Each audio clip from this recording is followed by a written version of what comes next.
E eu sempre começo aqui falando de guerra cultural. Então, o grande denominador comum desses movimentos de minorias e do ambientalismo é demonizar o legado ocidental. Isso acho que já ficou claro para todo mundo.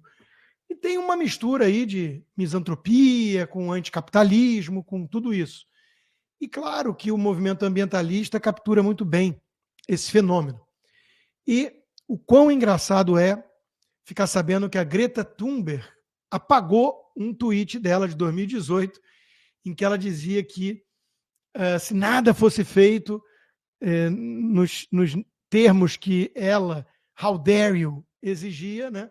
Uma mudança revolucionária na matriz energética no mundo, abandonar o capitalismo. Se nada fosse feito, em 5 anos, a humanidade estaria destruída, o planeta Terra estaria destruído.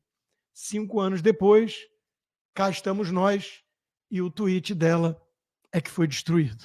Porque o movimento ambientalista vive de hipocrisia, alarmismo, incutindo pânico nas pessoas para poder, repito, atacar o sistema capitalista e sugerir em seu lugar uma espécie de socialismo planetário. É uma seita ideológica. E sobre esse assunto, volta e meia eu trago isso à tona, né? O Chesterton dizia, eu não me preocupo com as pessoas não acreditarem em Deus. Eu me preocupo com o que elas vão colocar no lugar. E o ponto é esse, né? O Eric Voegelin e tantos outros mapearam que na era moderna o grande problema que existia eram as ideologias, porque elas eram, de alguma forma, religiões travestidas de ciência e política. Né? Toda a escatologia cristã, por exemplo, estava lá no marxismo e tudo, mas eles tratavam isso como uma espécie de ciência política. Não, nós enxergamos a verdade, vamos trazer o paraíso, não após a morte, mas terrestre, e nesse processo vamos ter que destruir alguns ovos para fazer a omelete.